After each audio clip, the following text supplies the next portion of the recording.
Hello everybody, Mr. Walker here. I'm going to go over our next lesson of Amplify. We're starting something completely new now. I hope you guys enjoyed the Raising in the Sun stuff. I think that's a really great story. What we're moving on to now is a whole new unit. Okay, 7C is a unit, and we're going to start with subunit 1, lesson 1. Okay, so let me get there real fast. All you have to do is we go to the top here where it says all units. 7A was Red Scarf Girl. 7B over here was Raising in the Sun. Now we get to 7C. It's entitled Brain Science. I know, it's an English class. Why are we talking about science? English is the foundational piece to understand everything. It's English language arts, guys. Everything that you process, everything that people tell you, this is where it all begins. We've got to understand how to read texts, how to understand film, how to perceive cartoons, books, comic books, whatever it is. Every single thing requires on our cognitive abilities to process and understand, even a conversation with somebody. So that's what we're talking about here. We're going to go over subunit 1 here, Phineas Gage. You can see there's 13 lessons. I think we're doing like 9 or 10 of those. It's very cool. I've read the story. You're going to be grossed out, and you're also going to be a little bit fascinated by it. So click on the Phineas Gage bit. And then this lesson specifically is lesson 1, science versus fiction. So there's a few things that we got to do here. First of all, you have to know where the new book is. So again, you can go to the library, you can download it if you want to, or they are going to be in line. So there's a couple questions I want to ask here first of all. Go ahead and go to slide 3. Now, I know it's a little hard to see on my recording here, but I'm going to try to stand in front of it. You can see down here a picture of a skull, and you can see a very large metal spike. That is the tamping rod. And they got a pretty straightforward question here, guys. What would happen if that metal rod went through a skull? A person dies, right? I mean, probably dies instantly. It's a giant metal spike, and it would just absolutely eliminate everything that's supposed to be inside your head. Well, that's what this entire story is about, guys, is this happened. So we're going to read this story and kind of talk about it, and we're also going to really focus in on what the writer does in order to bring us into the story, because this is an unbelievable event, okay? It's back in the 1850s. Medicine is pretty weak at this point still, right? We don't have great understanding of how the body is put together. We don't understand a lot of things about how the brain works.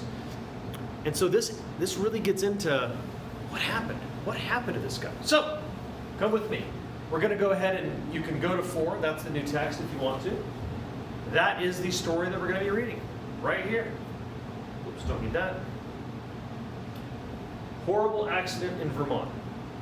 So what they want you to do here on slide 4 is you've got these multiple choice questions. You need to read this story,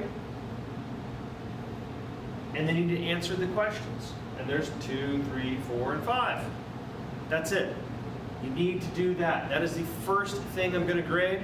How well you do on this is going to be about half your grade on this lesson. Make sure you answer the questions.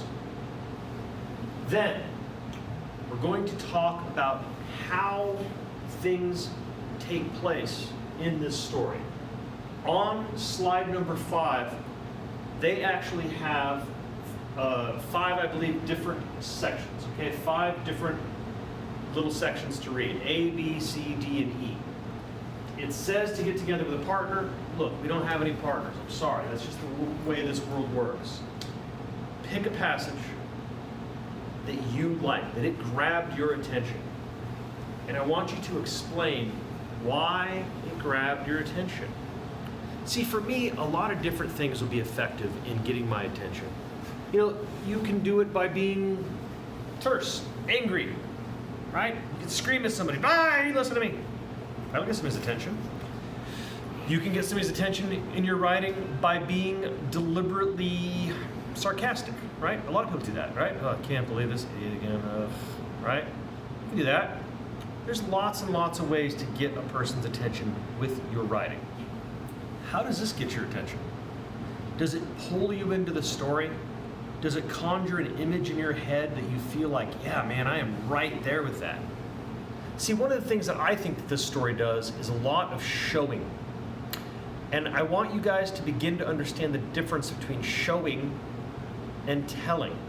And we've got some excellent little film clips that we're going to look at later that demonstrate this. So don't worry, we're going to get to those as well. I just want you to understand that there's a big difference there. If I tell you, I'm mad at you, you know I'm mad at you. If I throw a chair across the room at the wall, I did not tell you I was mad at you. But you know I am. I showed you. Obviously, throwing chairs across rooms is an unwise choice, and I certainly don't advocate it. But in your writing, if you want to show me that somebody's mad, might they throw a chair? Yeah. That's the whole point of quality writing, is you want people to be in the middle of the story. You want them to feel like they're part of the action. So your job as a good writer is to involve the reader in the story. So I'm going to go ahead and show some film clips here in just a minute, and we're going to do the same thing with those. But first, describe which of these you like the best, and how it pulled you into the story, how it kept you interested. There's no real wrong answer on this. I just want to see what you guys identify as an effective technique. If it was the word choices, great. If it was the imagery, marvelous. If it was how gruesome and intense it is, fantastic. Whatever got you interested in it. Because you're going to read the story and you're going to be interested. It's a very, very interesting story. We're going to go directly to the videos. Okay, here we've got our 4 videos. I'm going to hit the play button. They're all labeled, so just watch them and we'll have our commentary after the fact. Here we go.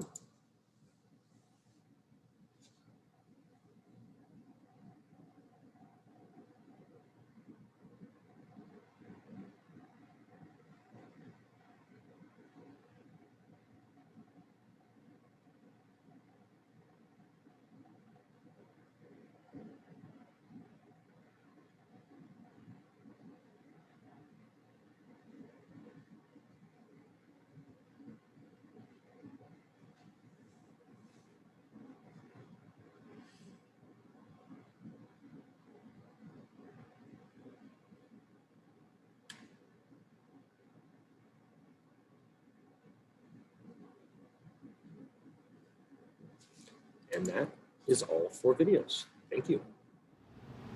Okay, so you've watched the videos. I need you to go ahead and go to slide number 8 now, right up here.